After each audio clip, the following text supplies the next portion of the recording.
A billionaire was still a virgin at 46, until a bleeding waitress collapsed at his gate. He thought he'd shut the world out for good. No love, no family, just silence and gold. But the night she fell into his arms, everything changed. She wasn't just a stranger, she was a survivor running from someone who wanted her gone. He takes her in just to help for a night.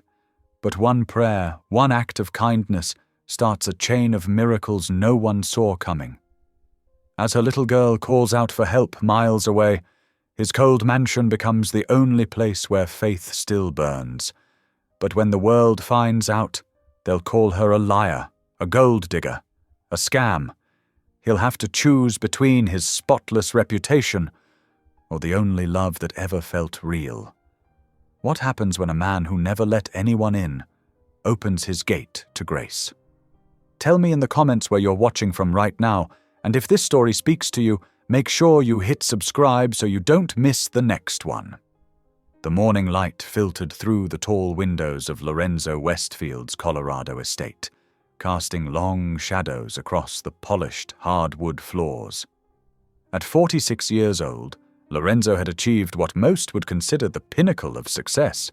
His renewable energy company dominated the American market, and his wealth afforded him every luxury imaginable.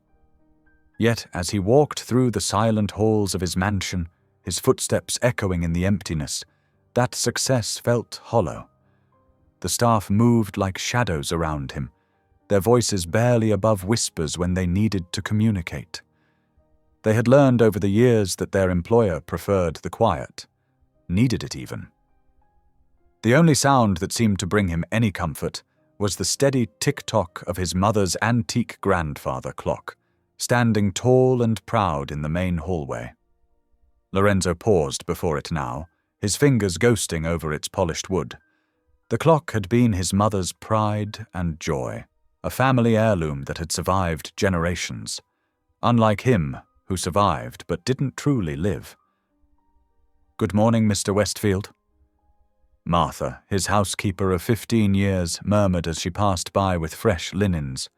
Her voice was soft, practiced in the art of being present yet unobtrusive.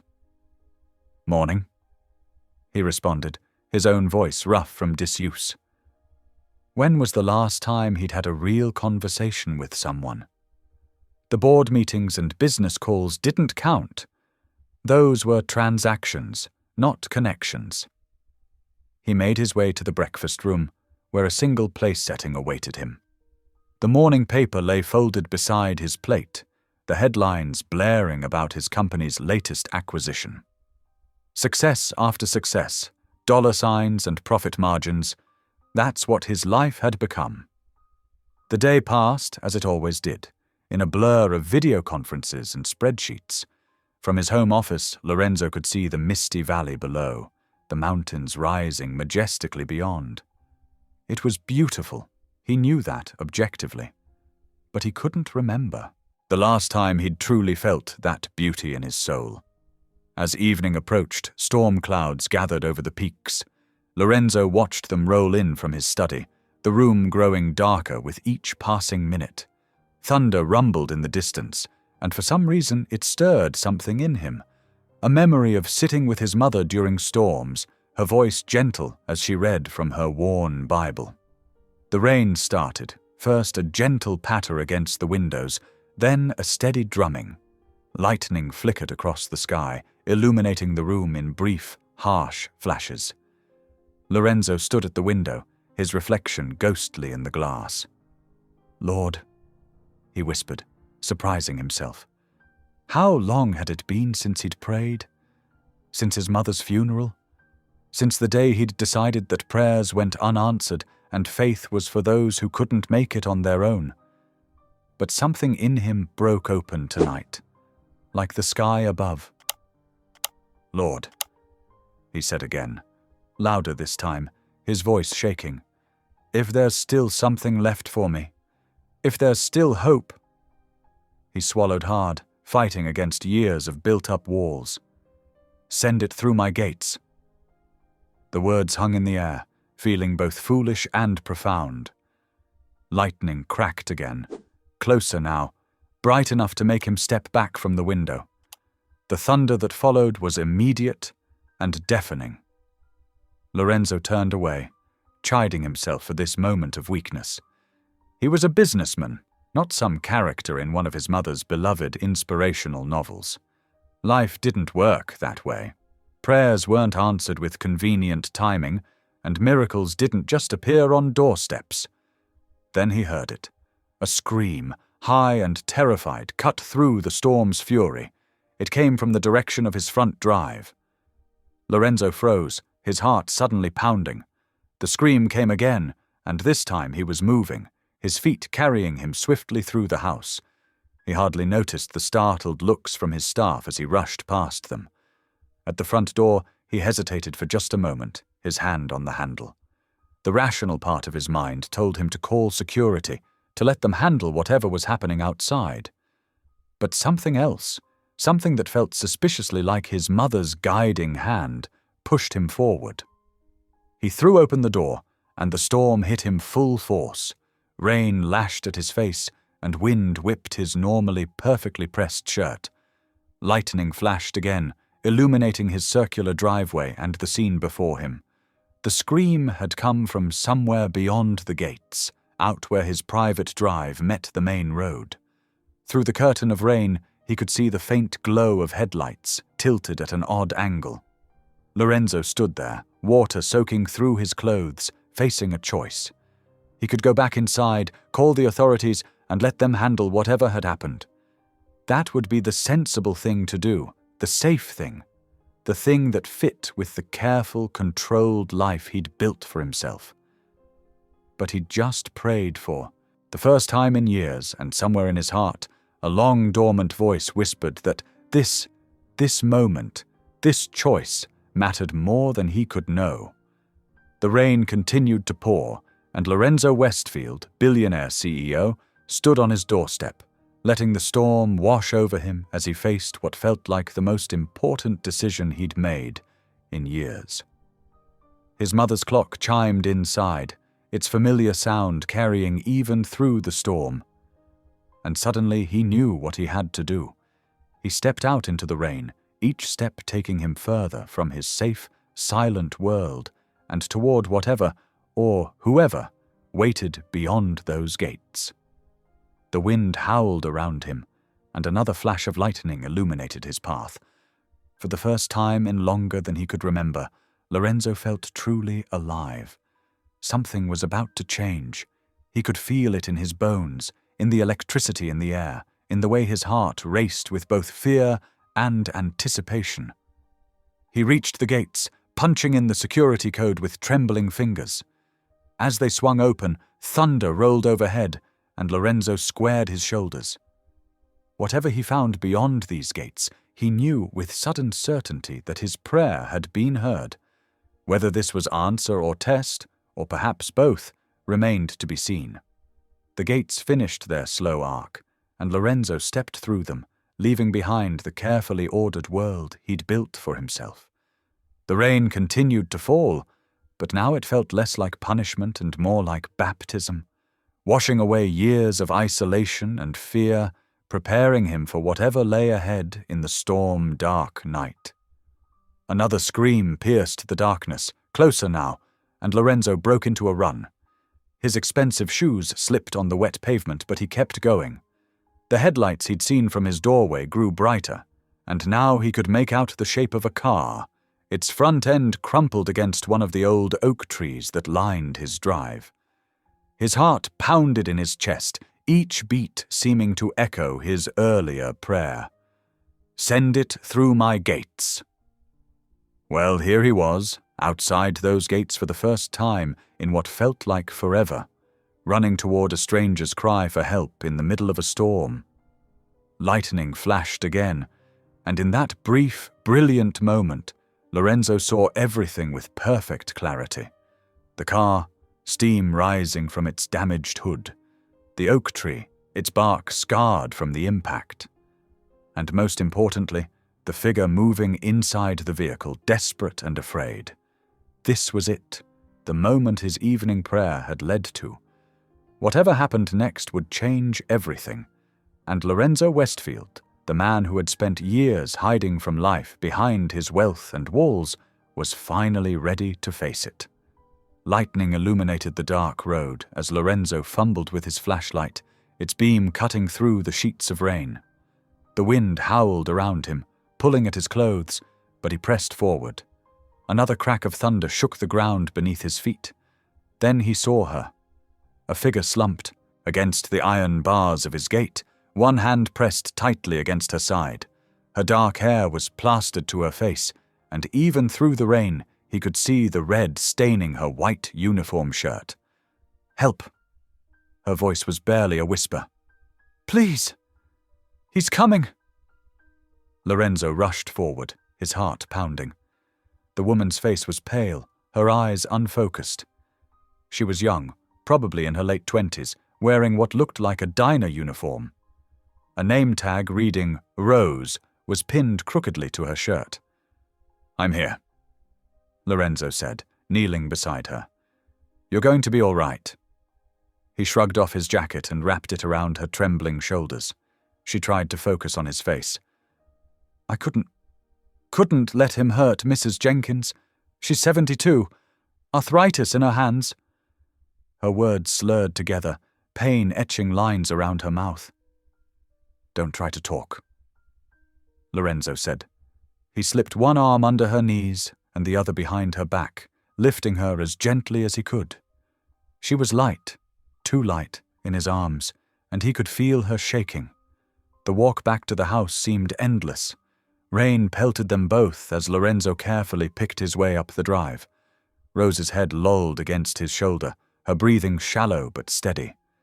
As they approached the front door, it flew open.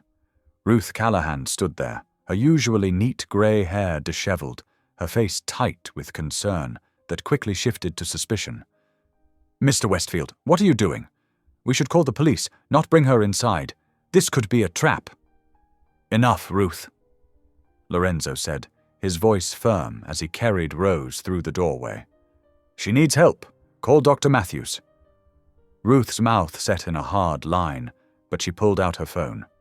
Lorenzo carried Rose to the nearest guest room, one that Ruth always kept ready just in case, though no one had used it in years. "The sheets?" Ruth protested weakly as Lorenzo laid Rose on the bed. "Can be replaced." He finished. "First aid kit, now, please." Ruth hurried away, her footsteps quick and sharp on the hardwood floors. Lorenzo turned his attention back to Rose, who was stirring fitfully. "You're safe," he said softly. "You're in my home. No one will hurt you here." Her eyes fluttered open, confusion clouding their deep brown depths. "Where?" She tried to sit up, but fell back with a gasp of pain.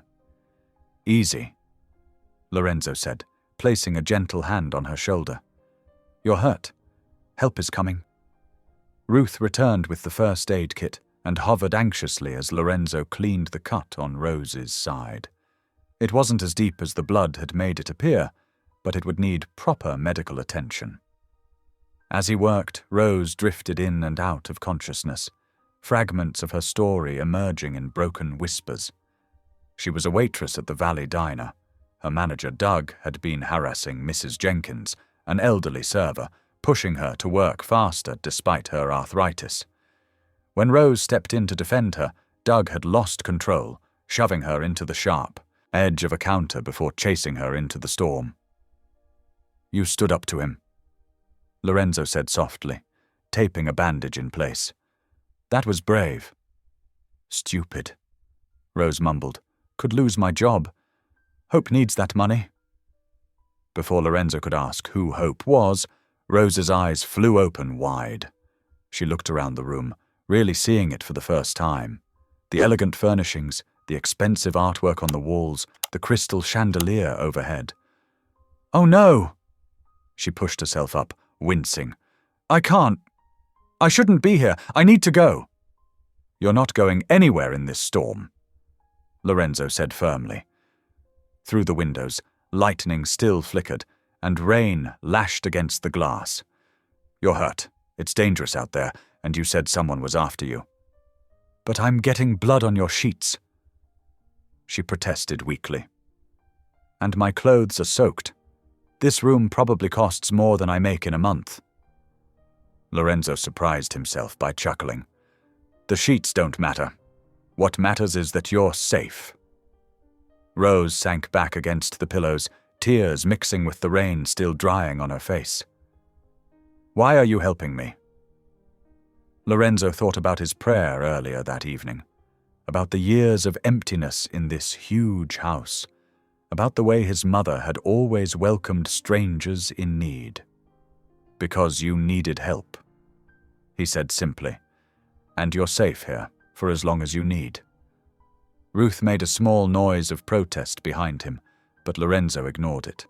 He could see the exhaustion in Rose's face, the way she was fighting to keep her eyes open. "Rest now," he said softly. "Dr. Matthews will be here soon. We can talk more when you're stronger."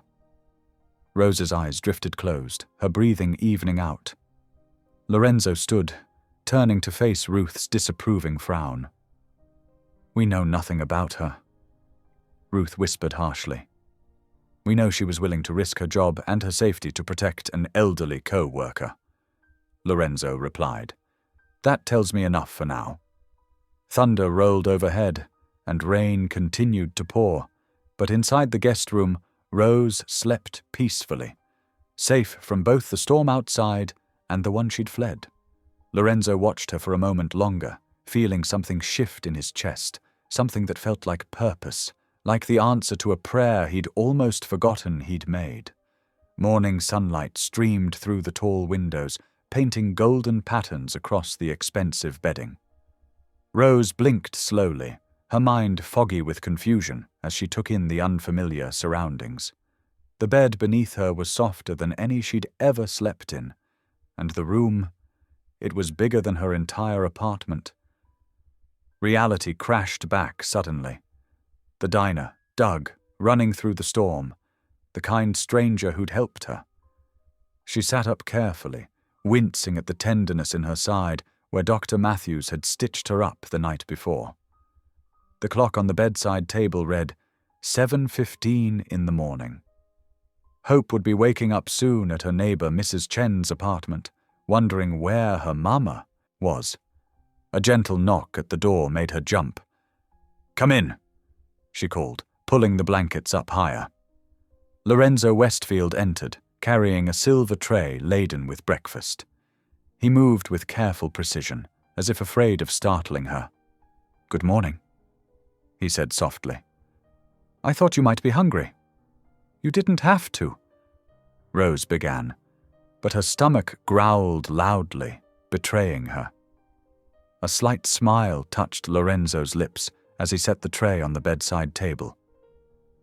"The doctor said you should eat to help with healing."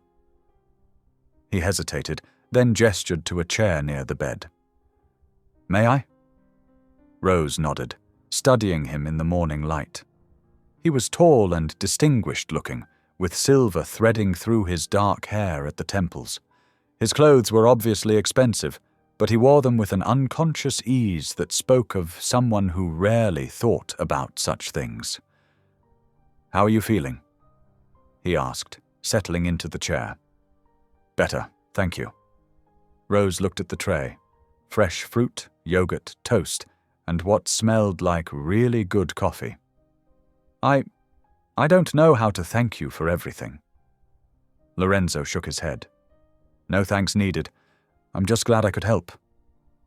He paused, then added quietly, "It's been a long time since I've had a guest here.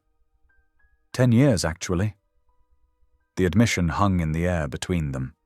Rose could feel the weight of loneliness in his words, see it in the careful way he held himself, as if unused to simple human interaction. 10 years is a long time to be alone, she said gently. Lorenzo's hands tightened slightly on the arms of his chair. "It was easier that way after my mother died." Thunder rumbled outside, reminding them both that the storm hadn't fully passed. Rose reached for the coffee, taking a careful sip, "This is amazing coffee," she said, then smiled. "But I really should clean up and get out of your way. I don't take charity, Mr. Westfield." "Lorenzo, please," he corrected. "And it's not charity, it's hospitality, something my mother used to be famous for." His voice softened on the last words. Rose set down her coffee cup. "Tell me about her?" The question seemed to surprise him. He was quiet for so long that Rose thought he wouldn't answer. But then he spoke, his voice low and measured. "She was the heart of this house, always helping people, always believing the best of everyone. She kept her faith through everything, even at the end." He looked down at his hands. "I'm afraid I haven't honored her legacy very well." "Sometimes grief makes us build walls," Rose said softly. "I understand that better than most." Lorenzo looked up, a question in his eyes. Rose took a deep breath. "I work double shifts at the diner to support my daughter, Hope. Her father, well, let's just say he chose a different path. For a long time I was angry, hurt. I wanted to shut everyone out."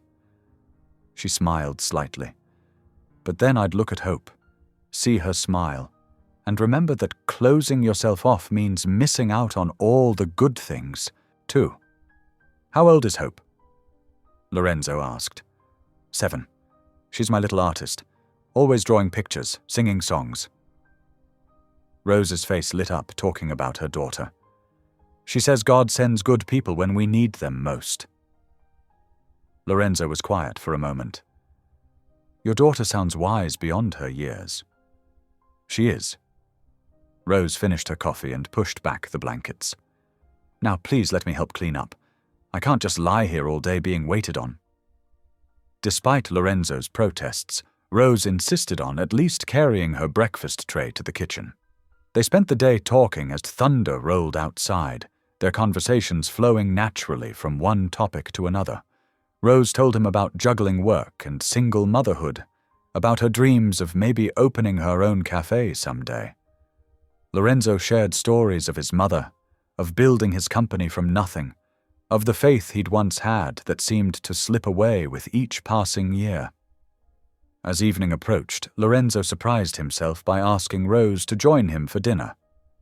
The dining room table was far too large for 2 people, so they ate in the smaller breakfast nook, where the storm-darkened windows made the space feel cozy rather than confining. Before eating, Rose folded her hands and bowed her head. "Would you mind if I say grace?" Lorenzo felt something catch in his throat. "Please," he managed.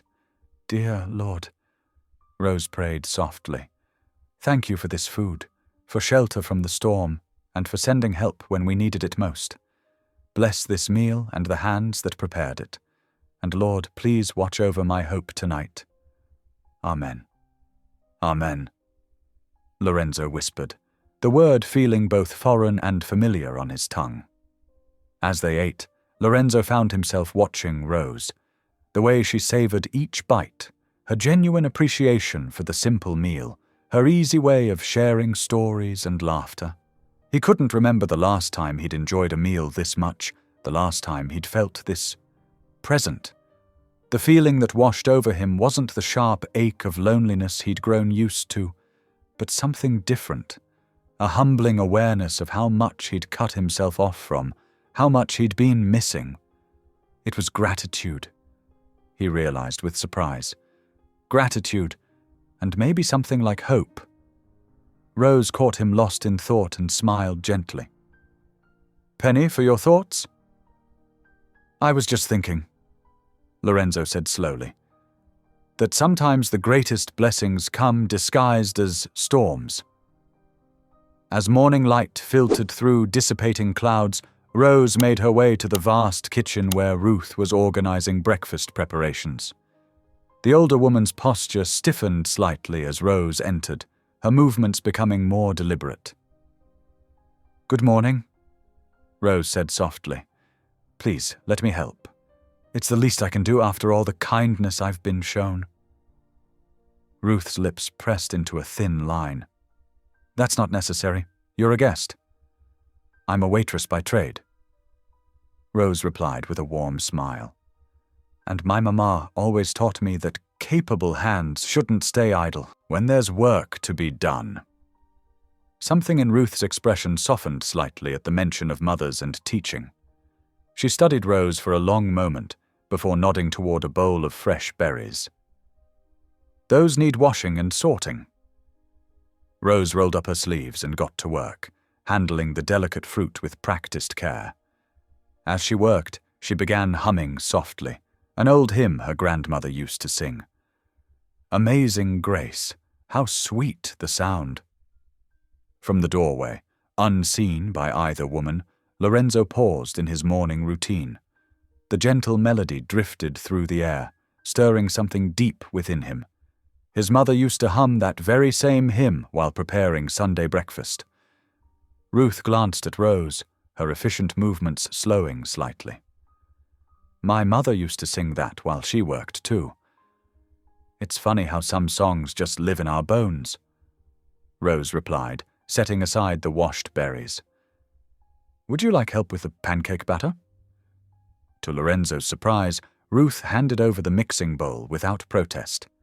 He watched as the two women fell into an easy rhythm, Rose measuring and mixing while Ruth heated the griddle. The kitchen, usually so silent and sterile, filled with quiet conversation and the occasional shared laugh. "Mr. Westfield likes his pancakes thin," Ruth instructed, hovering nearby as Rose poured the first one. "Lorenzo," Rose corrected gently. "He asked me to call him Lorenzo." She flipped the pancake with expert timing, revealing a perfect golden brown surface. Ruth's eyebrows rose slightly. "You've done this before?" 6 years at Sally's Diner," Rose confirmed. "I could probably flip pancakes in my sleep." As the morning progressed, Lorenzo noticed Ruth's stern demeanor gradually softening. By the time breakfast was ready, the older woman was actually smiling as Rose shared stories about her daughter Hope's attempts to help in the kitchen. "She once decided to surprise me with breakfast in bed," Rose recounted, wiping down the counter. "Used food coloring to make everything purple. Purple eggs, purple toast, purple milk. Said it was princess breakfast." Ruth's laugh was genuine. "Sounds like quite the creative child." "She sees beauty everywhere," Rose agreed, then began humming another hymn as she worked. Lorenzo slipped away before they noticed him, his heart unusually full. The sound of hymns in his kitchen, the smell of fresh pancakes, the warm conversation, it all reminded him painfully of better days. Later that afternoon, while Ruth and Rose were preparing lunch, Lorenzo retreated to his study. He needed to catch up on work emails, but found himself distracted by memories of morning hymns and shared laughter. Rose, having finished helping Ruth, wandered the halls of the massive house. She found herself drawn to Lorenzo's study door, left slightly ajar. Meaning to thank him again for his hospitality, she knocked softly. When no answer came, she peered inside. The room was empty, but what caught her eye was the impressive wall of books behind his desk. As a lifelong reader who could rarely afford new books, she couldn't resist taking a closer look. Her fingers trailed along the spines, business texts, biographies, and then, partially hidden behind other volumes, a row of identical leather-bound journals. Something about their worn spines and carefully noted dates made her pause. Without thinking, she pulled one out, opening to a random page. The handwriting was younger, less controlled, but unmistakably Lorenzo's. December 15th. Mother says God never gives us more than we can handle, but I'm not so sure anymore. The silence is deafening. Why did you make me capable of love only to never find it? What's the point of a heart that beats but doesn't feel? The house grows colder each day, and I'm beginning to think that's how you want it. Maybe some of us aren't meant for warmth. Rose's heart ached at the raw pain in those words. She was so absorbed in the entry that she didn't hear footsteps approaching until a sharp intake of breath made her turn. Lorenzo stood in the doorway, his face pale, body rigid. The journal in her hands might as well have been his beating heart, exposed and vulnerable. "I'm so sorry," Rose said quickly but gently. "I shouldn't have." "Those are private," he said, his voice tight. Rose carefully closed the journal, holding it with the reverence it deserved. "They're all so beautiful," she said softly, "and heartbreaking." Lorenzo remained frozen, caught between anger and embarrassment. "You asked why God made you capable of love only to never find it," Rose continued, her voice gentle but firm. "Maybe you never found love because you stopped letting it find you." The words hit Lorenzo like a physical force. He opened his mouth to argue, to defend his walls, but no words came. Rose carefully returned the journal to its place. "Thank you for trusting me with your home, Lorenzo, even if you didn't mean to trust me with your heart." She slipped past him and out of the study, leaving him alone with her words echoing in his mind. That evening, Lorenzo sat in his leather chair before the study's fireplace, watching flames dance across logs. Rose's words played on repeat in his thoughts. "You stopped letting it find you." He thought of how she'd handled his journal, not with judgment or pity, but with understanding.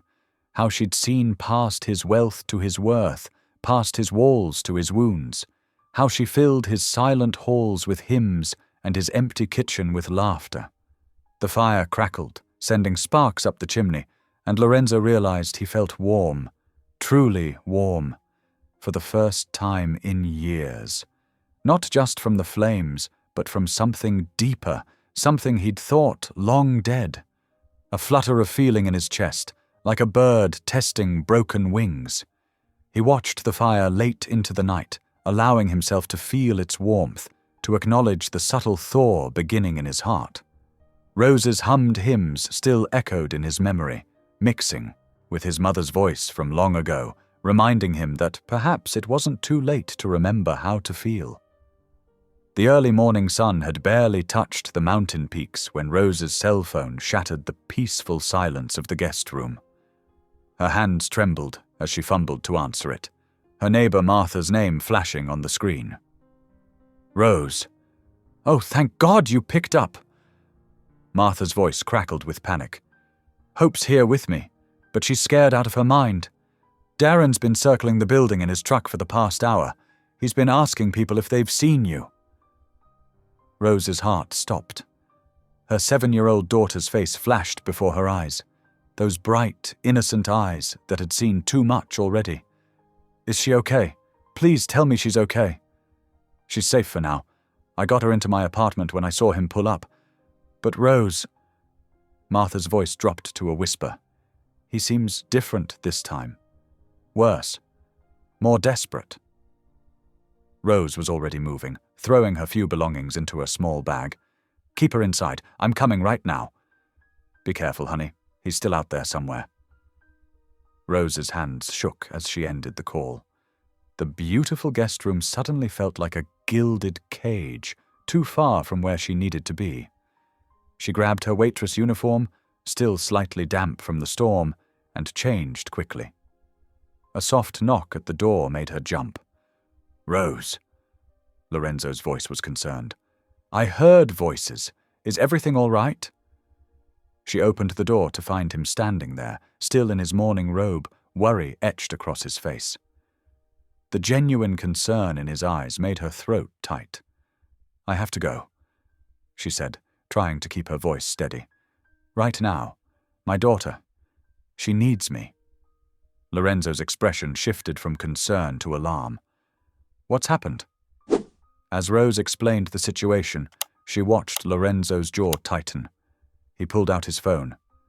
"I'll have my security team ready in 5 minutes. They can bring her here safely." "No." Rose cut him off, though the offer made her heart ache with gratitude.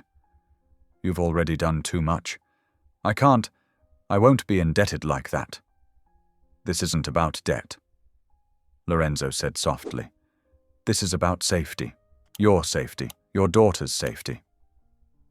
Rose shouldered her bag, shaking her head. I don't want pity, Lorenzo. I've survived on my own this long. I'll figure it out. Rose, please. His voice was barely above a whisper. At least let me help you get there. But Rose was already moving past him, her steps quick and determined. She'd learned long ago that depending on others only led to disappointment. The fact that Lorenzo's offer felt genuine only made it more dangerous. Ruth appeared in the hallway, likely drawn by their voices. Her usual stern expression softened when she saw Rose's distress. Miss McKinley? Thank you for everything, Ruth, Rose said, managing a small smile. The kitchen won't be the same without my help, I'm sure.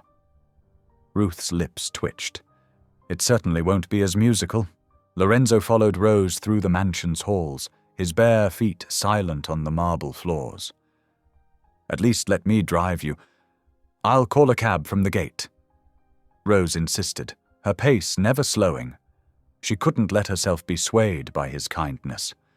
Couldn't let herself imagine what it would be like to accept his help, to let hope experience the safety of these walls. The morning air was cool and crisp as they reached the front drive. Lorenzo's security team stood at attention, clearly already informed of the situation. Rose wondered if Ruth had called them. At the gate, Lorenzo made one final attempt. You belong where grace takes you, he said softly, his words carrying on the morning breeze. Rose paused, her hand on the gate's cold metal. She turned back, taking in the mansion, the mountains, and the man who had shown her such unexpected kindness. For a moment she allowed herself to see the loneliness in his eyes, the way his hand gripped the gate post as if to stop himself from reaching for her. Thank you, she whispered, meaning it with every fibre of her being. Then she turned and walked away, her steps quick and determined despite her trembling knees. The gates closed behind her with a soft click that seemed to echo across the valley. Through the bars, she could see Lorenzo still standing where she had collapsed that stormy night, his figure silhouetted against the rising sun. As Rose disappeared down the winding drive, Lorenzo remained motionless, his heart heavy with an unfamiliar ache. The morning air felt colder somehow, emptier. He closed his eyes, remembering the way she'd hummed while working, the gentle wisdom in her words about his journals, the strength that radiated from her despite her circumstances. For the first time in years, words of prayer came easily to his lips. Lord, he whispered, help me find her again. The sun continued its climb over the mountains, painting the valley in shades of gold and rose. But Lorenzo's mansion had never felt more like a tomb, its silence no longer peaceful, but oppressive. The warmth that Rose had brought with her, through her hymns, her laughter, her faith, seemed to seep away with every step she took down that mountain road. Ruth appeared silently at his side, her usual efficiency softened by concern. Sir, your morning meetings. Cancel them, Lorenzo said, his eyes still fixed on the spot where Rose had vanished. Cancel everything today. Ruth nodded, understanding in her eyes. She'd seen the change in him over these past days, the way Rose's presence had begun to crack the careful walls he'd built around himself. Now she watched as her employer, this powerful man who commanded billions with a word, stood helpless before an empty gate, his heart visibly breaking for a waitress who'd brought music back into his silent halls. The morning continued to brighten, but Lorenzo remained at the gate, his prayer a constant whisper on the wind. Help me find her again. 3 days felt like an eternity in the empty halls of Lorenzo's mansion. The familiar routines that had once brought him comfort now felt hollow, each hour marked only by the steady ticking of his mother's clock. On the first morning after Rose's departure, Lorenzo skipped his 7 o'clock board meeting. Instead, he found himself walking the misty grounds as the sun painted the mountains gold. His Italian leather shoes grew damp with dew, but he barely noticed. His mind kept returning to the way Rose had looked back at him through the gates, her eyes filled with a mixture of gratitude and regret. "Sir." Ruth's voice startled him from his thoughts. She stood on the terrace holding his tablet. "The board is waiting." "Tell them something came up," he said, his voice distant. "Reschedule." Ruth's eyebrows rose slightly, but she nodded. In all her years of service, she'd never known Lorenzo to miss a meeting without serious cause. Yet here he was, wandering the grounds like a ghost at dawn. The second day, Lorenzo spent hours in his study, pulling out his old prayer journals one by one. The leather bindings creaked as he opened them, releasing the musty scent of forgotten prayers. He found himself rereading passages Rose had discovered, seeing them through new eyes. His younger self's words struck him differently now. "Lord, why does wealth feel like chains? Why does success taste like ash?" His pen hovered over a blank page, but no words came. Instead, he remembered Rose's quiet voice at his dinner table, giving thanks for simple things. Shelter from the storm, a warm meal, kind hearts. How long had it been since he'd felt such genuine gratitude? By the third day, even his staff noticed the change in him. The usual precise schedule of meetings and calls fell into disarray. His chef reported that meals went untouched. The cleaning staff whispered about finding him asleep in his study chair, an old prayer journal open in his lap. "Mr. Westfield?" Ruth knocked gently on his study door that afternoon. "I found something you should see." She entered, carrying a small black cord. "The cleaning staff found this in the guest room. It appears to be Miss McKinley's phone charger." Lorenzo stared at the simple object, as if it were both precious and dangerous. "Did she leave any other belongings?" "No, sir, just this." Ruth hesitated, then added, "She did leave that number, just in case," she said. The paper with Rose's hastily scribbled phone number had been sitting on his desk for 3 days. He'd looked at it countless times, picked it up, put it down again. Now, holding her forgotten charger, he felt a sudden urgency. His fingers moved swiftly over his phone's keypad. The line rang once, twice, 3 times. Then voicemail. Rose's voice, warm but professional.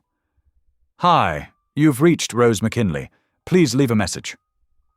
Lorenzo cleared his throat. "Rose, it's Lorenzo Westfield. Your phone charger was found in the guest room. He paused, choosing his words carefully. "I hope you and Hope are safe. If you need anything, please don't hesitate to call." The days grew longer.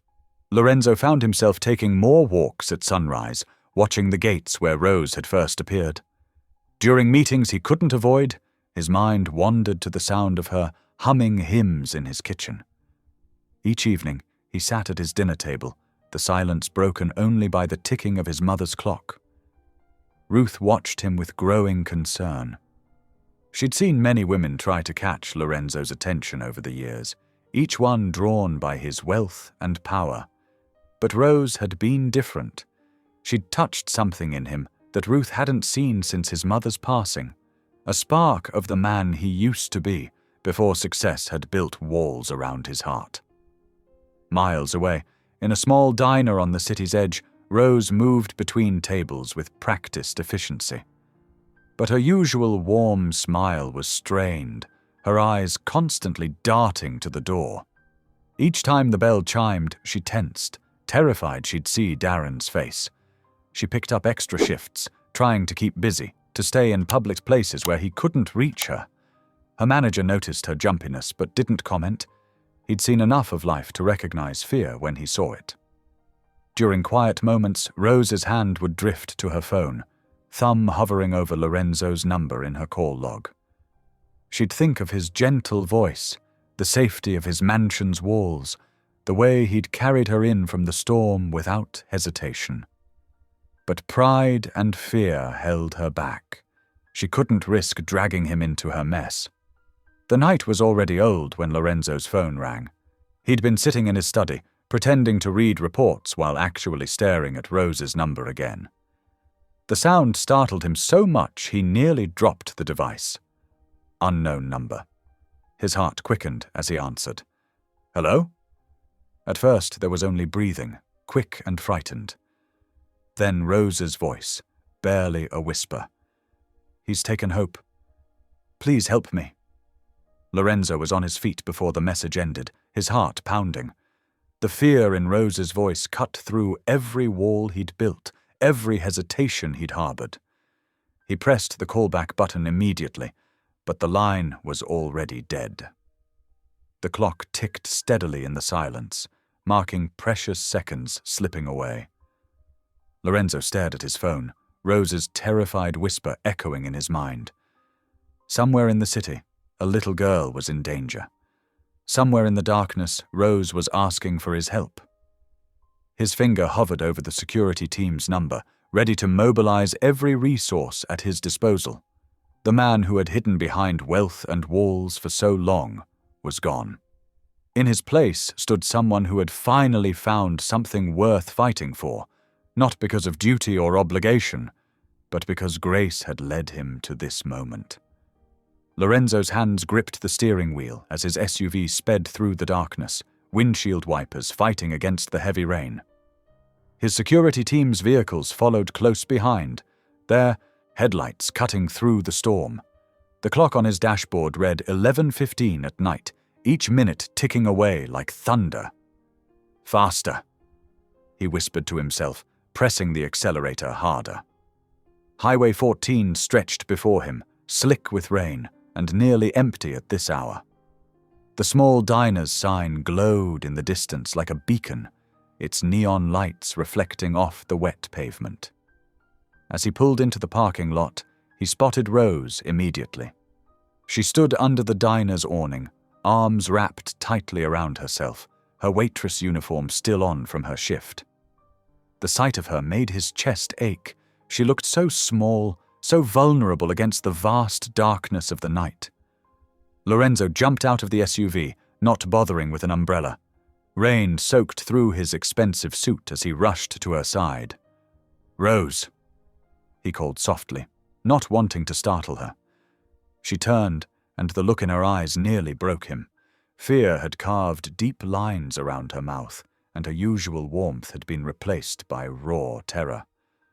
"Lorenzo," she whispered, her voice cracking. "I'm sorry, I didn't know who else to call." Without thinking, he reached for her hand. Her fingers were ice cold against his palm, trembling like leaves in the storm.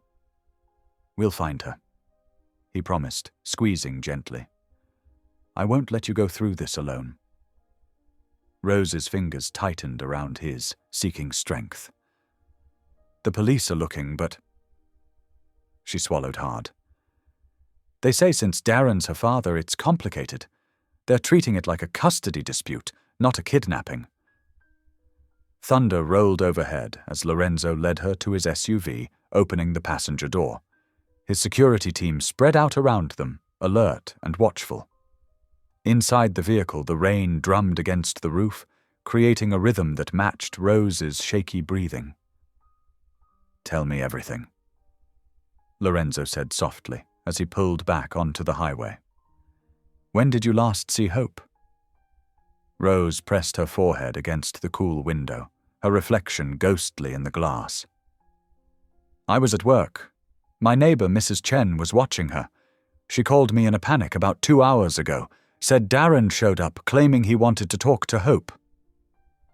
Her voice broke. He pushed his way in when Mrs. Chen opened the door. By the time she got to the phone to call me, they were gone. Lorenzo's jaw tightened. Has he done anything like this before? No, but... Rose's fingers twisted together in her lap. His temper. It's always been bad. When Hope was 3, I finally got the courage to leave. He'd come home drunk, started throwing things. I grabbed Hope and ran that night, never looked back.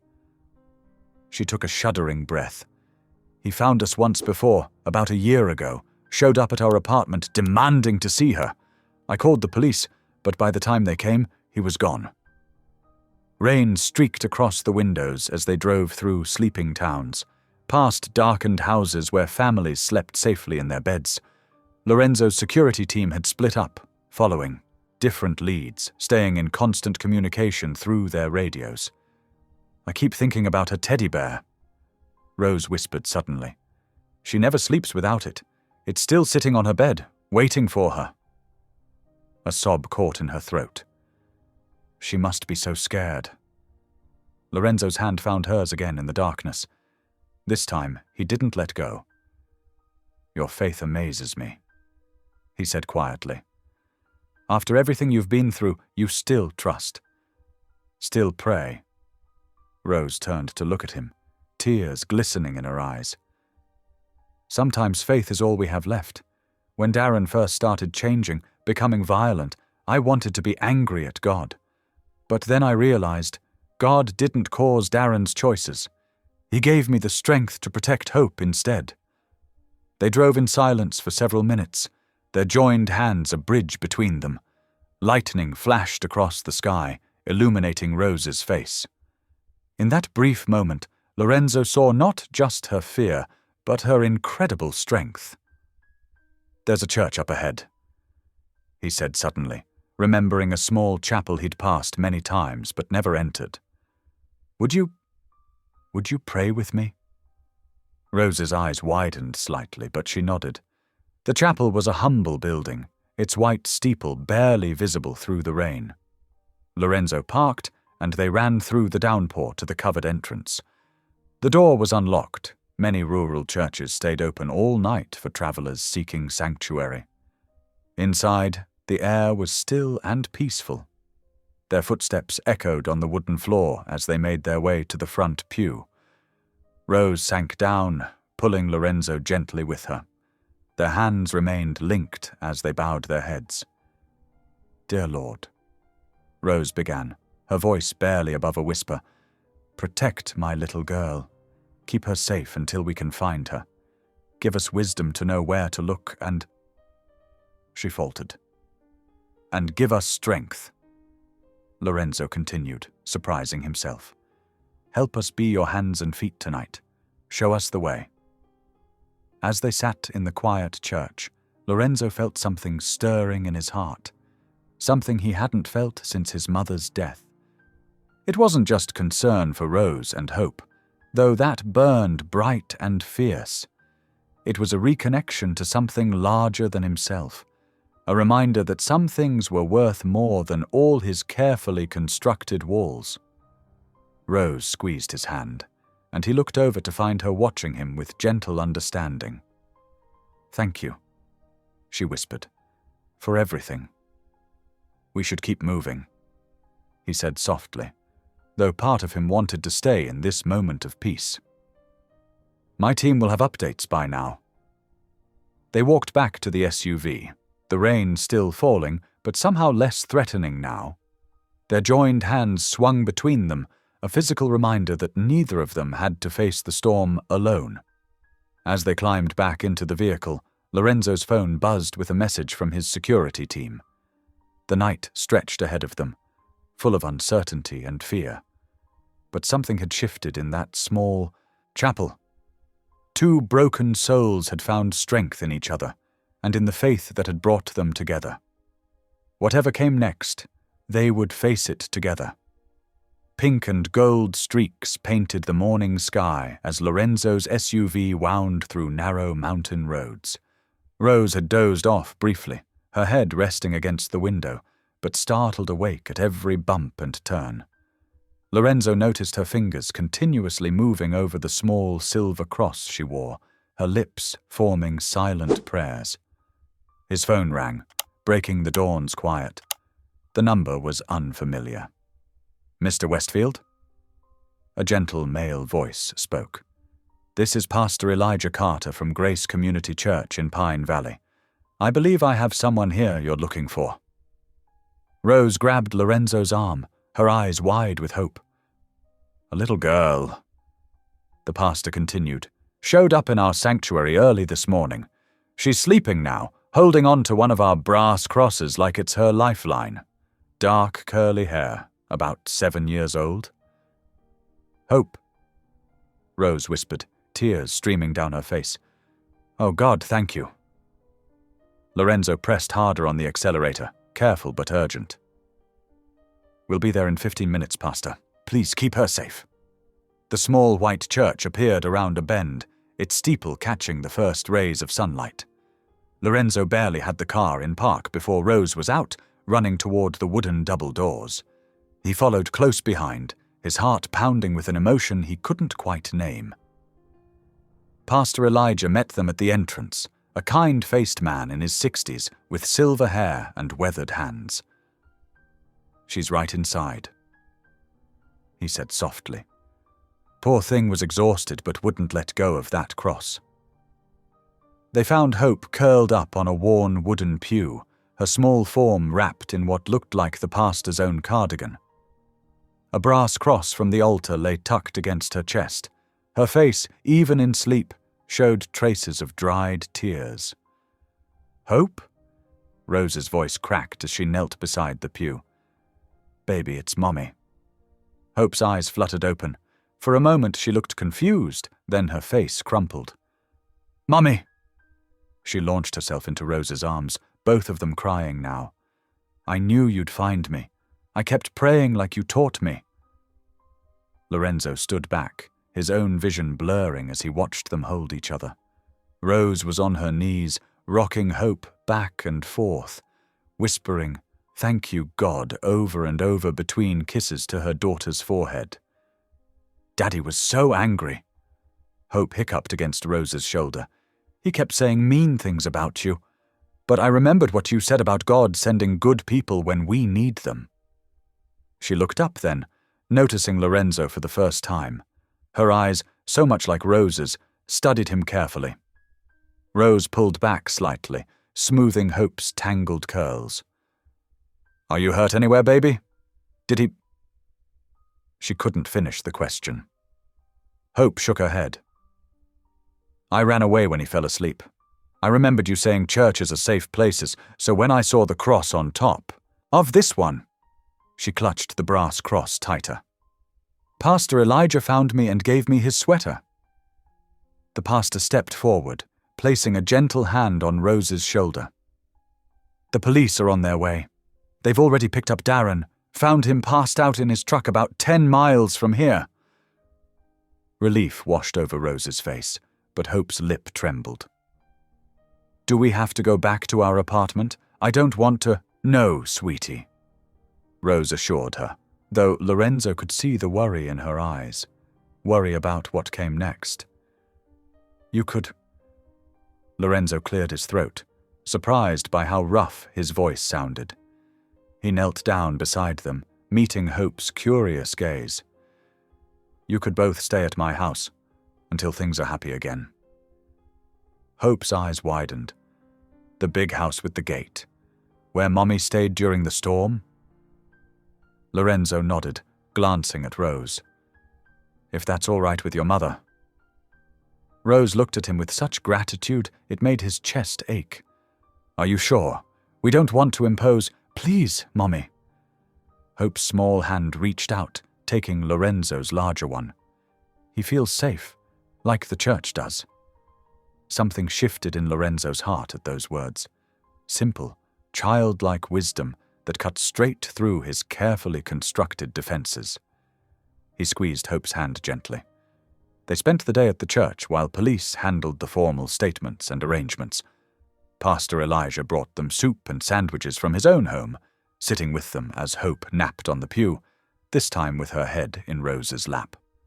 The pastor shared quiet words of encouragement, never pushing but simply being present in their time of need.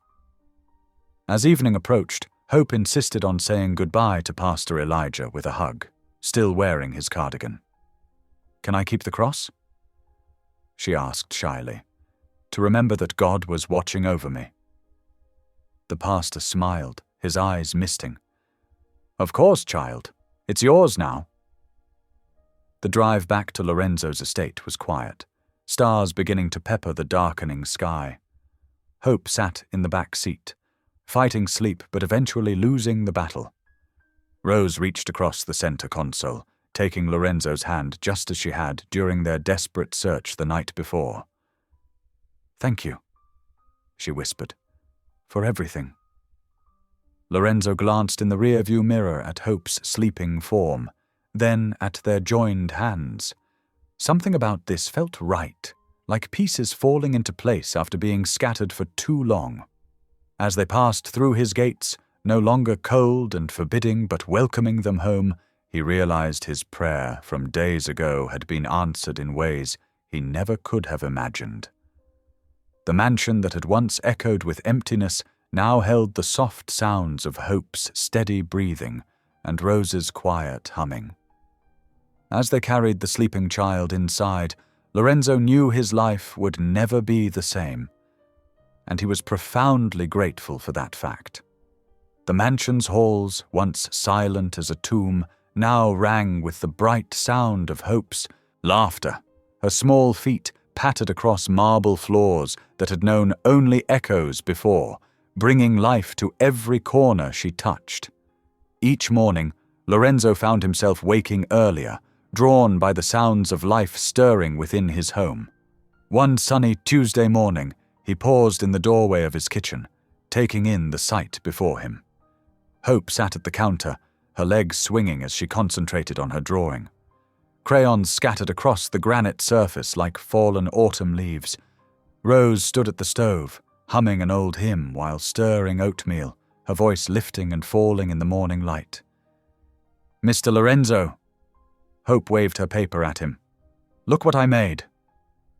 He crossed to her, studying the colorful creation. "Is that our house?" "Uh-huh." She pointed with a small finger. "See, there's you and Mommy and me, and Ruth, too." The stick figures stood hand in hand before a towering mansion rendered in purple crayon. Rose glanced over her shoulder, smiling. "Hope, honey, let Mr. Westfield have his breakfast first." "Lorenzo," he corrected gently. "Please, just Lorenzo." Rose's cheeks colored slightly as she nodded, serving 3 bowls of oatmeal topped with fresh berries. Hope's drawing joined dozens of others already decorating the refrigerator, held by magnets shaped like musical notes. A small touch Rose had added to make the kitchen feel more like home. After breakfast, Lorenzo led Hope to the grand piano in the music room. She climbed onto the bench beside him, her face serious with concentration as he showed her where to place her fingers. "Middle C," he explained, guiding her small hand. "That's where everything starts." "Like the beginning of a story?" Hope asked, pressing the key carefully. Lorenzo smiled. "Exactly like that." They practiced simple scales, Hope's determination reminding him of his own childhood lessons. Rose appeared in the doorway, drying her hands on a dish towel, watching them with soft eyes. "Mom!" Hope called out. "Come sing while we play." Rose hesitated, but Lorenzo nodded encouragingly. She joined them, and soon her clear voice filled the room with amazing grace, while Hope picked out the melody one careful note at a time. Lorenzo's fingers found the harmony naturally, weaving beneath Rose's vocals in a way that felt like prayer. Later that afternoon, Rose insisted on teaching Lorenzo how to make grilled cheese sandwiches. "Proper ones," she said, "not those fancy versions with imported cheese." "I haven't cooked since—" He paused, remembering. "Since my mother was sick." Rose touched his arm gently. "Then it's time to learn again." Under her patient guidance, he managed not to burn the bread too badly. Hope declared his efforts almost as good as Mommy's, which made them all laugh. The sound of their shared joy seemed to warm the kitchen more than any fancy heating system ever could. Evenings became their sacred time. After Hope was tucked in, Rose and Lorenzo would sit in his study, talking about everything, and nothing. She told him about her dreams of going back to school someday. He shared stories about his mother's faith, how it had shaped him before he'd lost his way. "God never lost sight of you," Rose said one night, curled in the leather armchair with a cup of tea. "Even when you couldn't feel him." Lorenzo watched the firelight play across her face. "I'm starting to understand that now." Days flowed into weeks. Hope's piano playing improved, filling the house with simple melodies. Rose's bruises faded, leaving behind a woman who stood straighter, smiled easier. Lorenzo found himself checking his phone less, caring about board meetings less, investing instead in these precious moments of connection. But the outside world refused to stay away forever. It started with whispers among the household staff, quickly silenced when Lorenzo approached. Then came the calls from his PR team about increased media interest. He dismissed their concerns, focused instead on helping Hope master Twinkle, Twinkle, Little Star. The first photos appeared on a Wednesday. Rose had gone to the local grocery store, wanting to cook dinner herself instead of relying on the house staff. A photographer caught her loading bags into her car, the car Lorenzo had insisted she use for safety. By Thursday morning, the tabloid headlines screamed, "Billionaire's secret family," and "Who is the mysterious woman at Westfield Mansion?" Ruth brought him the papers with his morning coffee, her face grave. "Sir, perhaps we should consider a statement?" Lorenzo waved her concerns away, too caught up in watching Hope show Rose her latest drawing, but he couldn't miss the way Rose's hands trembled slightly as she pinned the artwork to the fridge, or how her smile didn't quite reach her eyes when she glanced at the newspapers Ruth carried. That evening, as they sat in the study, Rose broke their comfortable silence. "Maybe we should talk about all this." She gestured vaguely toward the window, where beyond the gates, reporters had begun gathering. "It doesn't matter," Lorenzo said firmly. "They'll find something else to gossip about soon enough." Rose twisted her hands in her lap. "But your reputation means nothing compared to the peace I've found here." He reached across the space between them, taking her restless hands in his. "For the first time in years, I feel truly alive. Hope's laughter, your singing, even these quiet moments, they're worth more than any reputation." Tears glimmered in Rose's eyes. "I just don't want to cause trouble for you. You've done so much for us already." "You've done more for me," Lorenzo insisted. "You and Hope. You've brought God back into these halls. You've reminded me what it means to have faith, to trust, to—" He stopped, words failing him. Rose squeezed his hands, understanding in her silence. Neither of them noticed the camera lens catching their intimate moment through the study window, or knew how tomorrow's headlines would twist their simple joy into scandal. For now, they sat together in the warmth of the fire, while upstairs Hope slept peacefully, her newest drawing of their little family watching over her dreams. The house that had once been Lorenzo's fortress now stood as a testament to transformation. Where cold marble had reflected emptiness, now lay scattered toys and crayon marks. Where silence had reigned, music and laughter danced. And in the heart of it all, three souls were healing, finding in each other the very grace they'd been seeking all along. The morning sun couldn't pierce the dark clouds gathering over Lorenzo's estate. Within days, what had been their peaceful sanctuary erupted into a media circus. Reporters clustered at the gates like hungry vultures, their cameras flashing through the iron bars. "Billionaire virgin falls for Waitress single mom," screamed the headlines in bold red letters. Rose's hands shook as she read the morning paper, her coffee growing cold beside her. Each new story seemed crueler than the last. "Gold digger or guardian angel?" another tabloid questioned, alongside a grainy photo of her shopping at the local grocery store. "Mummy?" Hope's small voice carried across the kitchen. "Why are those people outside taking pictures?" Rose pulled her daughter close, stroking her hair. "They're just curious about Mr. Lorenzo's house, sweetie." "But they're saying mean things," Hope whispered, pressing her face into her mother's side. Lorenzo entered the kitchen, his face tight with concern. Ruth's arranged for extra security at Hope's school. He placed a gentle hand on Rose's shoulder. "We'll get through this." But the harassment only intensified. That afternoon, the school principal called. They'd received dozens of calls from reporters and curious onlookers, all trying to get information about Hope. Some even attempted to photograph the little girl during recess. Rose paced the study, tears streaming down her face. "This has to stop. I can't let Hope go through this." "We'll hire private tutors," Lorenzo suggested, reaching for her hand. "We can protect her here." "Here." Rose's voice cracked. "Lorenzo, look at what I'm doing to your life. Your company's stock dropped 10 points yesterday because of these rumors." "Numbers don't matter," he insisted.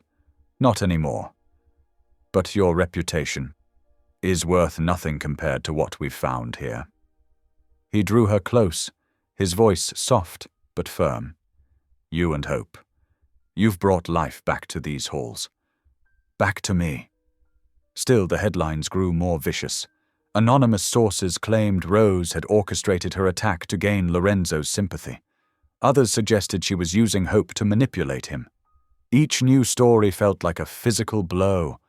Lorenzo's PR team begged him to distance himself, to release a statement clarifying that Rose was simply a guest during a difficult time. Instead, he called a press conference. Standing before a wall of microphones and flashing cameras, Lorenzo spoke from his heart.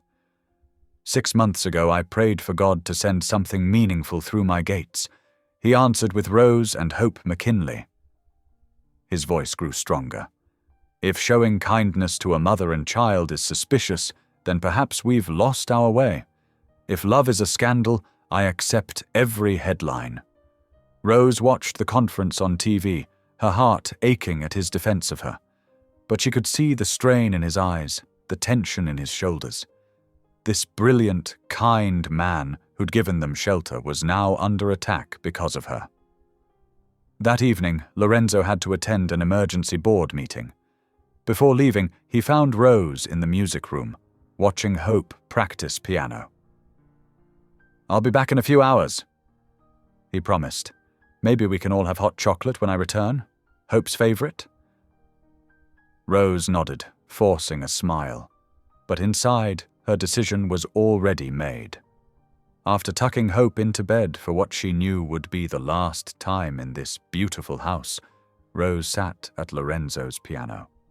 Tears fell onto the keys as she wrote her letter.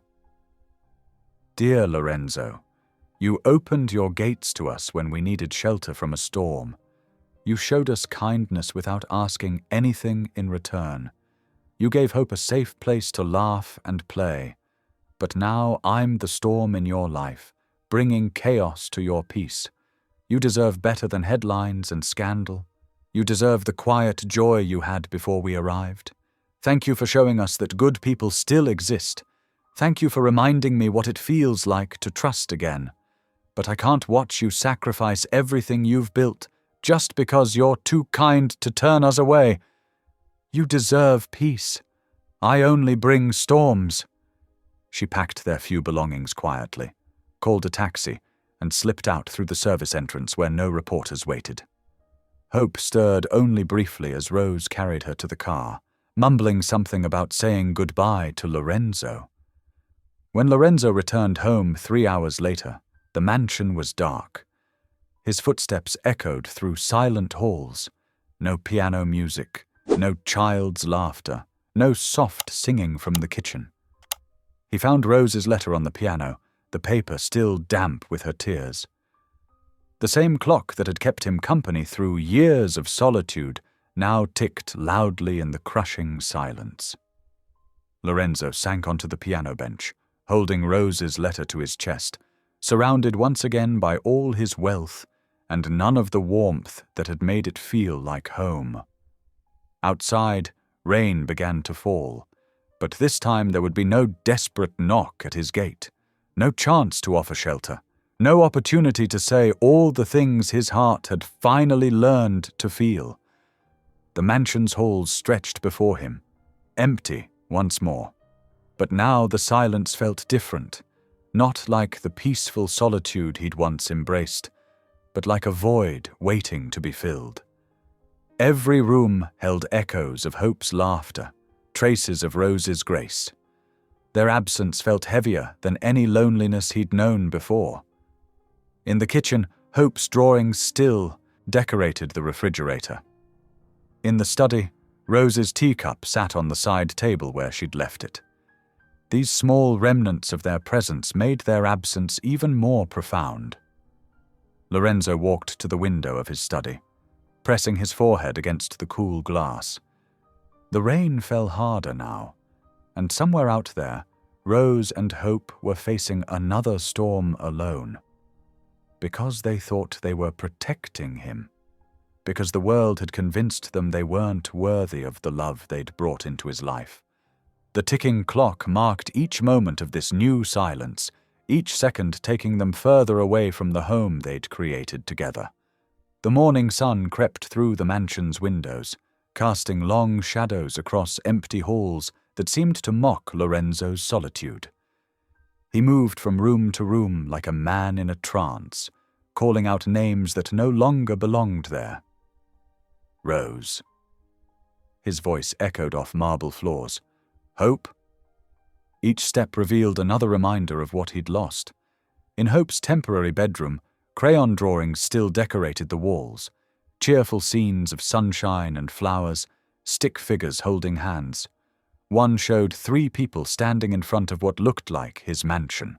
A tall man in a suit, a woman with a bright smile, and a little girl between them. Written in wobbly letters across the top were the words, "My new family." Lorenzo's hands trembled as he carefully removed each drawing, preserving them as if they were priceless masterpieces. In many ways, they were. The kitchen still held traces of Rose's presence, a cookbook left open to a recipe for chocolate chip cookies, a coffee mug with a lipstick mark on the rim, Hope's favorite cereal bowl in the dish rack. He couldn't bring himself to move any of it. Ruth found him there as morning light flooded the kitchen. He sat at the counter, Rose's letter spread before him, his eyes red and hollow from a sleepless night. Without a word, she placed a gentle hand on his shoulder, a gesture so unlike her usual businesslike manner that it nearly broke him. "She's gone, Ruth," he whispered. "They're both gone." "I know, sir." Ruth's voice was soft with understanding. "I heard them leave last night. I should have stopped them." Lorenzo shook his head. "She made her choice. To protect me." He laughed bitterly. "All my wealth, and I couldn't protect them from cruel words and camera flashes." The days that followed blurred together. Lorenzo hired private investigators, but Rose had vanished completely. She'd changed her phone number, left her previous job, moved from her old apartment. Even Hope's school records had been transferred to an undisclosed location. Every lead went cold. His executive assistant rescheduled meeting after meeting as Lorenzo spent hours in his study, making calls, searching databases, trying to find any trace of them.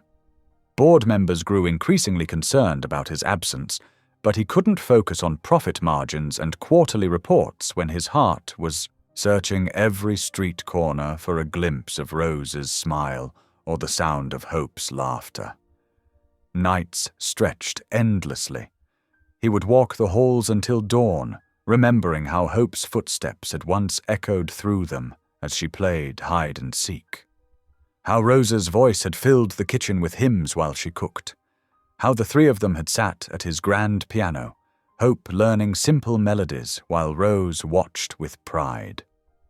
2 weeks passed. Then 3.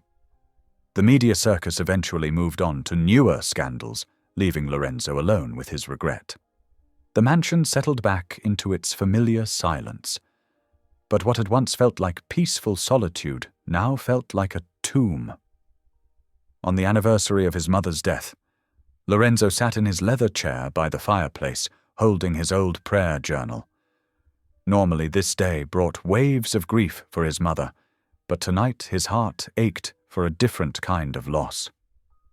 He opened the journal to a fresh page and began to write. "Dear Lord, I asked for a sign, and you sent an angel. 2 angels, really. A mother and child who taught me more about faith in their brief stay than I'd learned in all my years of wealth and success. Rose showed me that true grace doesn't need golden halls to shine. Hope reminded me how to laugh, how to wonder, how to believe in goodness again. I let them go. Or perhaps I should say, I failed to fight hard enough to make them stay. I thought my wealth could protect them, but I forgot that love needs more than money to grow. It needs courage. It needs faith. Most of all, it needs to be spoken aloud, not just felt in silence. Forgive me, Lord, for waiting too long to tell them what they meant to me. Forgive me for not running after them that night. Forgive me for all the words left unsaid." Lorenzo closed the journal slowly, his vision blurred with tears. The fire crackled softly as he whispered into the empty room, "If love ever returns, I won't shut the gate again." Ruth appeared silently in the doorway, holding a tray with tea. She'd been doing this every year on this date, ever since his mother passed. But tonight, seeing him broken in a different way, she set the tray down and did something unprecedented. She sat in the chair opposite him. "Your mother would have loved them," she said quietly. "Especially Hope. That child had her same laugh." Lorenzo looked up, surprised. Ruth rarely spoke of his mother. "She would have told you to fight for them." Ruth continued. "Sarah never did believe in letting fear win over love." "I didn't just lose them, Ruth," Lorenzo admitted. "I lost my chance to become the man they helped me remember I could be. The man who believes in more than bank accounts and board meetings." Ruth stood, straightening her apron with dignity. "Then perhaps, sir, that's the man you need to become anyway, with or without them here to see it." She left him with that thought, her footsteps fading down the hall. Lorenzo turned back to the fire, watching flames dance across logs that would eventually burn to ash. Everything ends, he thought, but some things, if you're brave enough to fight for them, can begin again. The clock on the mantel ticked steadily, marking time in a house that felt frozen between what was and what could have been. Outside his window, stars sparkled in the clear night sky, the same stars that might be shining down on Rose and Hope wherever they were. He hoped they were safe. He hoped they were warm. Most of all, he hoped they knew that somewhere, in a mansion full of gold but empty of joy, a man was learning to pray again because of them. 2 weeks dragged by like years. Lorenzo Westfield stood before his bedroom mirror, adjusting his black tie with trembling fingers. The charity gala invitation had sat on his desk for months. Another obligation, another evening of calculated smiles and practiced small talk. But tonight felt different. His reflection showed a man changed, thinner, paler, with shadows under his eyes that spoke of sleepless nights. "Sir." Ruth appeared in the doorway. "The car is ready." He nodded, unable to find words. The drive into Denver passed in silence, city lights blurring past his window like stars falling. The venue, the grand ballroom at the Riverside Hotel, blazed with photographers' flashes and the sparkle of evening gowns. Lorenzo stepped out of his car, straightening his shoulders despite the weight pressing down on them. Inside, conversations hushed as he entered. Whispers followed him like shadows. The scandal might have died down in the papers, but here, among society's elite, it still simmered. He caught fragments of murmured comments. "Living with that waitress. Reputation in tatters. What was he thinking? The event coordinator, Mrs. Helena Mitchell, approached with a practiced smile. "Mr. Westfield, we're so pleased you could join us. You're scheduled to speak after dinner about your company's charitable initiatives." He hadn't prepared a speech, hadn't even thought about one. But as he sat through the 5-course meal, barely tasting the food, words began forming in his mind. Not the carefully crafted corporate message he usually delivered, but something raw and true. The television cameras were rolling when he finally stood at the podium. Hundreds of faces looked up at him, waiting for the polished billionaire they knew. Instead, they saw a man stripped of pretense. "Good evening," he began, his voice soft but carrying clearly through the silent room. "I'm supposed to talk about numbers tonight, about tax benefits and charitable giving, about how wealth can solve problems if we just write big enough checks." He paused, looking down at his hands gripping the podium. "But I've learned recently that the greatest poverty isn't in bank accounts. It's in hearts that have forgotten how to feel, in homes filled with everything money can buy, but empty of what matters most." The room grew absolutely still. Even the cameramen leaned forward. "I was a man who could buy comfort but never peace. My mansion was a fortress built of gold, but inside I was alone. Then," his voice caught slightly, "then a woman showed me that compassion is the only true wealth." Phones came out, recording his every word. In the back of the room, Mrs. Mitchell was frantically signaling her staff. This wasn't the expected speech about corporate responsibility. She worked double shifts serving coffee. She prayed before every meal, even when the meal was simple bread. She showed kindness to everyone, even to a bitter man who'd forgotten how to receive it. Her daughter? He smiled faintly, remembering Hope's drawings on his refrigerator. Her daughter filled my empty halls with laughter. Lorenzo looked directly into the nearest camera, no longer seeing the audience. The media called it a scandal. They called her a gold digger, but Rose McKinley taught me more about real value in 3 weeks than I'd learned in 20 years of building my fortune. She showed me that grace doesn't need marble floors to dance on, that faith doesn't require crystal chandeliers to shine. Tears glistened in several eyes now. Someone in the back began to applaud, but quickly stopped, sensing he wasn't finished. I let fear of public opinion drive away the 2 people who made my house a home.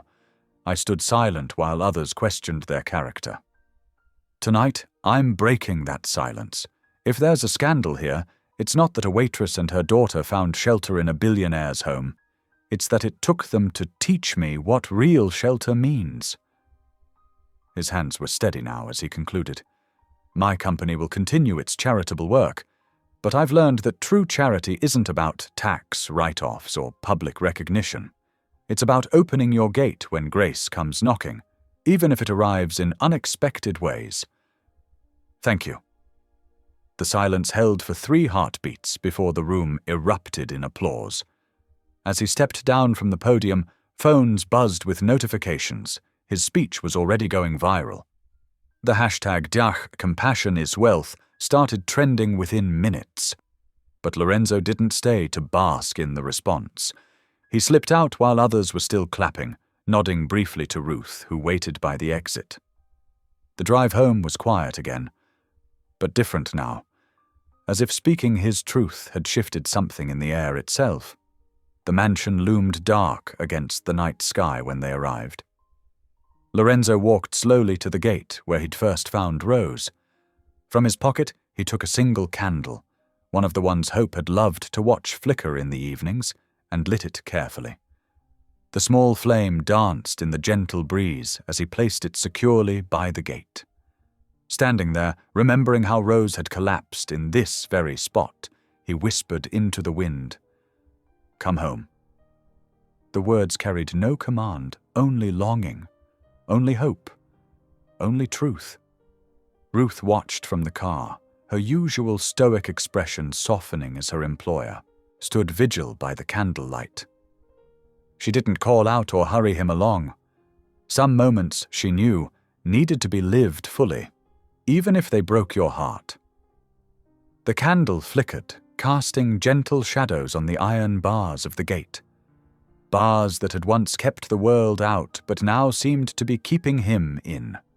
Lorenzo stayed there until the flame burned low, then turned and walked back into his empty home, leaving the light to guide whatever grace might pass by in the night. The grandfather clock in Lorenzo's study chimed 7 times, its deep resonance echoing through the quiet halls. Outside, snow fell in thick, lazy flakes, coating the Colorado mountains in pristine white. Lorenzo sat in his leather armchair, a worn Bible open on his lap, though his eyes had stopped tracking the words minutes ago. The flames in the fireplace cast dancing shadows across the room, reminding him of how Hope used to watch them with wonder.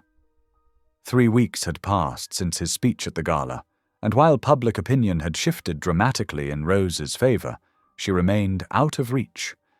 His security team had respected her wish for privacy, leaving him with nothing but memories and hope. He traced his finger over the passage he'd been trying to read, something about patience and faith, when a sound caught his attention. At first it seemed like just another whisper of wind against the windows, but then it came again, a gentle tapping, distant but distinct, coming from the direction of the front gate. Lorenzo lifted his head, listening intently. The security system hadn't triggered any alerts. Probably just ice falling from the trees, he thought, trying to return to his reading. Then, carried on the winter air, came a small voice that stopped his heart. "Mr. Lorenzo." The Bible slipped from his hands, thumping against the carpet as he shot to his feet. That voice. He would know it anywhere. Hope's voice. Not bothering with a coat, Lorenzo rushed through the mansion's halls, past Ruth, who called out in confusion, and straight to the front door. His hands trembled as he pulled it open, letting in a gust of snow-laden wind. There, beyond the ornate iron gates that had for so long kept the world at bay, stood 2 figures illuminated by the security lights. Hope, bundled in a pink winter coat that made her look like a tiny rosebud in the snow, her small hand clasped firmly in her mother's. Rose stood tall despite the cold, snowflakes catching in her dark hair like stars. Her eyes met his across the distance, carrying a mix of uncertainty and something else, something that looked like coming home. "I couldn't stay gone," Rose said quietly, her words visible in the frozen air. "Knowing you prayed for us." Lorenzo's feet carried him through the snow to the gate's control panel. Hope bounced slightly on her toes, her face bright with excitement despite the cold. "Mommy says you're the only one who asked God for us without wanting anything back," Hope added shyly, her words carrying the simple wisdom of childhood. Lorenzo felt tears well up in his eyes, crystallizing in the winter air. His fingers found the gate release, and the iron barriers that had once symbolized his isolation began to swing open with a soft creak. "You both belong here," he whispered, his voice rough with emotion. Hope didn't wait for the gates to fully open. She slipped her hand free from Rose's and darted through the gap, running straight to Lorenzo. Without hesitation, he knelt in the snow and caught her in his arms, holding her close as she wrapped her small arms around his neck. "I missed your piano," Hope confided in his ear, making him laugh through his tears. Rose approached more slowly, her boots crunching in the fresh snow. When she reached them, Lorenzo stood, still holding Hope, and met Rose's gaze. "I'm sorry," they both said at the same time, then shared a small laugh that seemed to warm the winter air. "The media," Rose began, but Lorenzo shook his head. "Doesn't matter," he said firmly. "Nothing matters except that you're here." Hope wiggled in his arms, pointing toward the mansion's warm glow. "Can we go inside? My nose is cold." The simple request broke the moment's tension, and Lorenzo nodded, suddenly aware he was standing in the snow without a coat. Of course. Come on. Together they walked toward the house, their footprints marking a path in the fresh snow. The warm light from the windows spilled out onto the white ground, creating a golden pathway to welcome them home.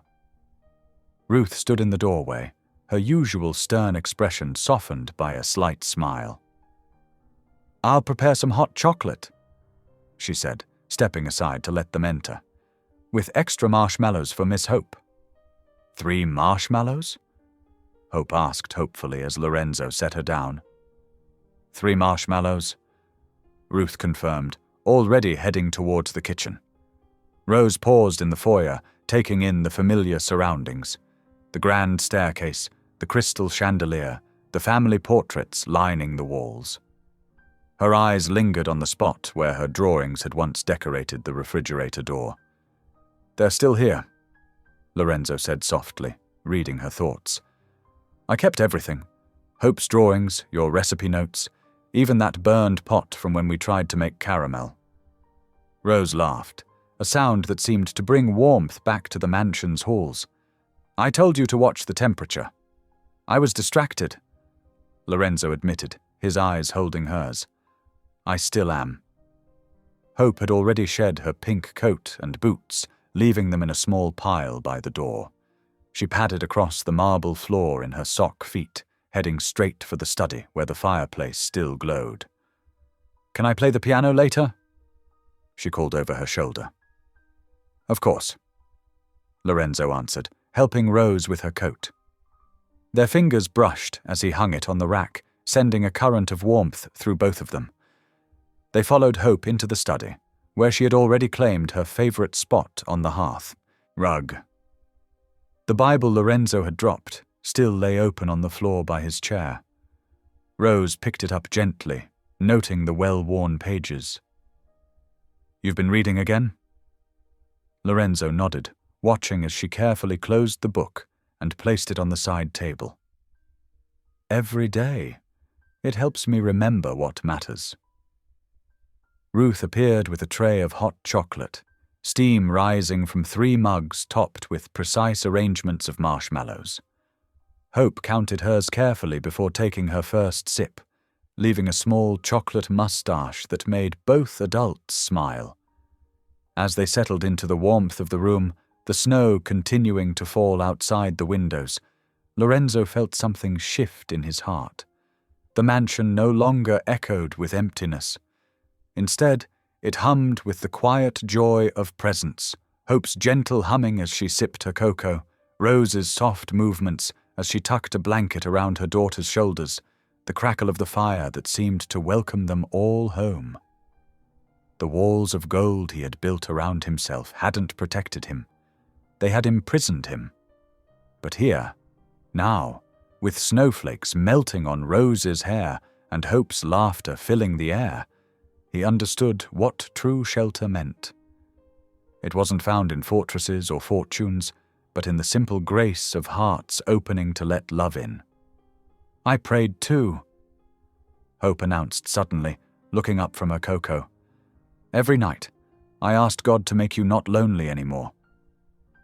Lorenzo met Rose's eyes over their daughter's head, seeing in them the same mixture of wonder and certainty he felt in his own heart. "He answered all our prayers," he said softly. "He sent them wrapped in grace." Outside, the snow continued to fall, covering the world in pristine white. But inside the mansion's walls, warmed by firelight and fellowship, 3 hearts that had once been separated by fear found themselves bound together by something stronger, the simple, profound truth that love, when given freely, always finds its way home. Inside the mansion, warmth and life seemed to flow through every room once again. The grand foyer sparkled with holiday lights that Lorenzo had put up weeks ago, hoping they would somehow guide his family home.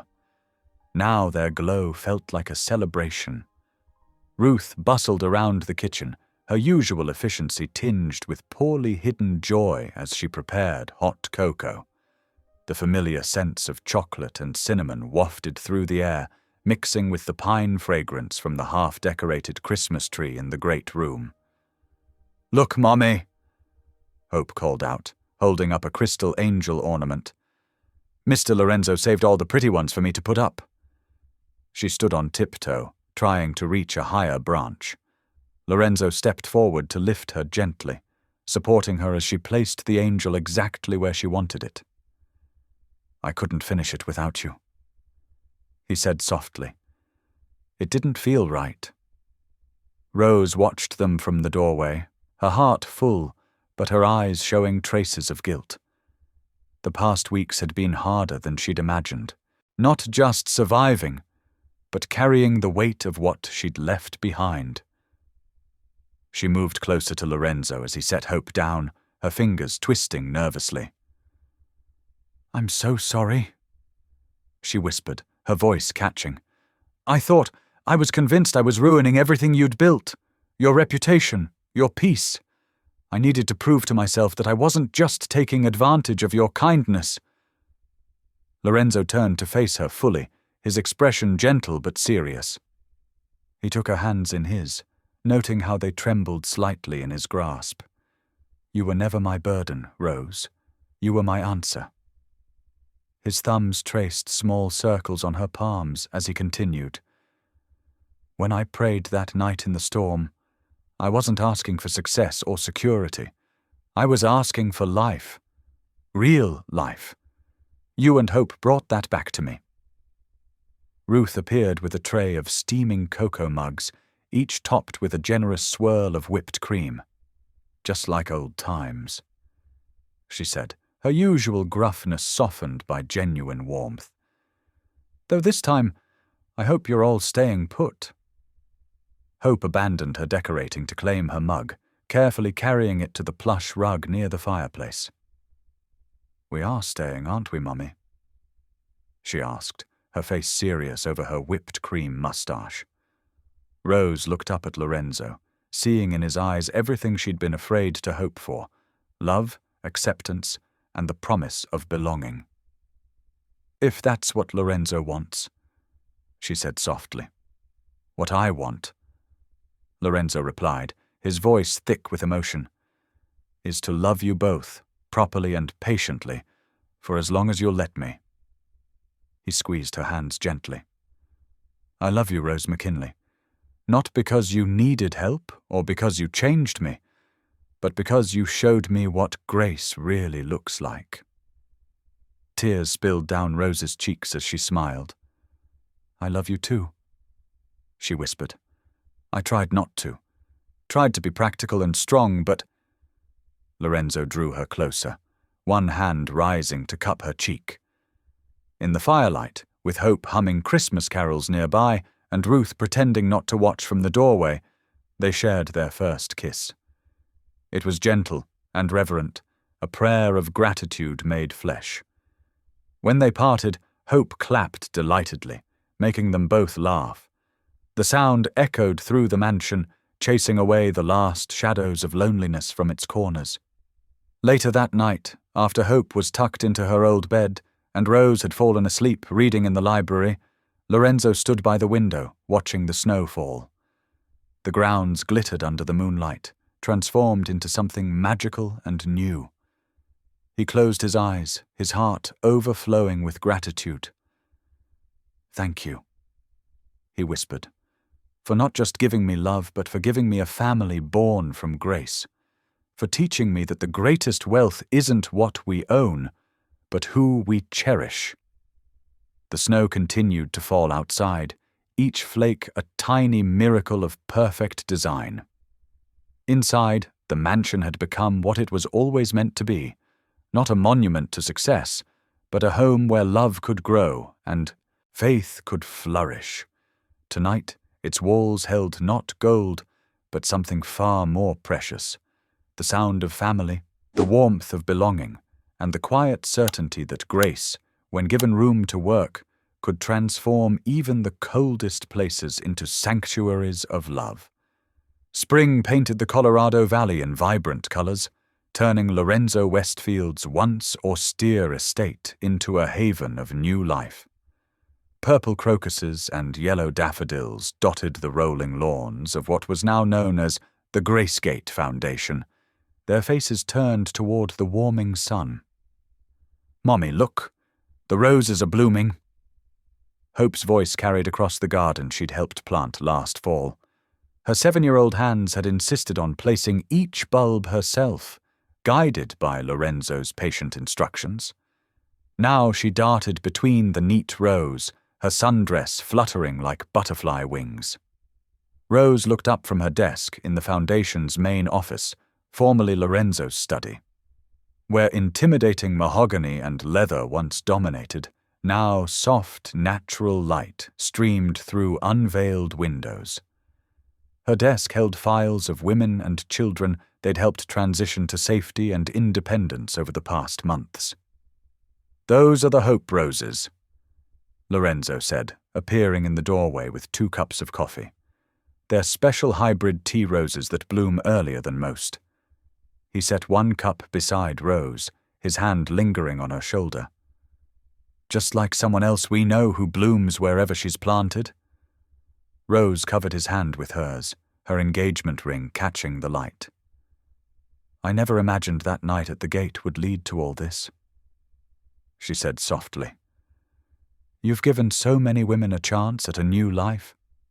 "We've given them that chance," Lorenzo corrected gently. "Your experience helps them trust us. You show them that healing is possible." Through the window, they watched Hope carefully picking flowers for the upcoming ceremony. The church where she'd been found during that desperate search had become sacred ground for their family. It seemed only fitting to exchange their vows there, surrounded by the community they'd built through the Foundation. The wedding day dawned clear and bright, the small church filled with faces that told stories of redemption, women who'd found strength to start over, children who'd learned to laugh again, volunteers who'd discovered purpose in service. Ruth sat in the front row, dabbing her eyes despite her attempts to maintain her usual stoic demeanor. Hope walked down the aisle first, scattering rose petals with careful concentration. Her dress matched the roses in her basket, and her smile lit up the sanctuary. When Rose appeared in the doorway, Lorenzo felt his breath catch. She wore a simple white dress, elegant and understated, but her face glowed with joy that no designer gown could match. During the ceremony, Lorenzo pulled out his weathered journal, the last one he'd written in before closing that chapter of his solitary life. His voice steady but full of emotion, he read, "I was a man who built walls of gold to keep pain away, but when I opened my gate, love came bleeding and brought heaven with her. In my weakness I almost lost this gift, but grace led her back, teaching me that true wealth isn't measured in what we keep, but in what we give away." Rose's eyes filled with tears as she squeezed his hands. The pastor smiled warmly as he pronounced them husband and wife, and Hope rushed forward to embrace them both before they could even kiss, making the congregation laugh. As dusk settled over the valley that evening, the 3 of them walked hand in hand down the gravel path toward home. The Foundation's gate, the same one where Rose had collapsed that stormy night, stood wide open, its iron scrollwork softened by climbing roses. Hope skipped between them, humming the wedding march. The sky painted itself in brilliant shades of pink and gold, as if nature itself celebrated their union. Lorenzo looked at his family, the brave woman who'd taught him to trust love again, and the child who'd shown him how to find wonder in simple things. The gate that had once served as a barrier now stood as a symbol of welcome, its open doors inviting others to find the same grace that had transformed their lives. Thank you for being here. If something in this story stayed with you, I'd love to see you again. Subscribe, and tomorrow I'll bring you another story crafted with heart.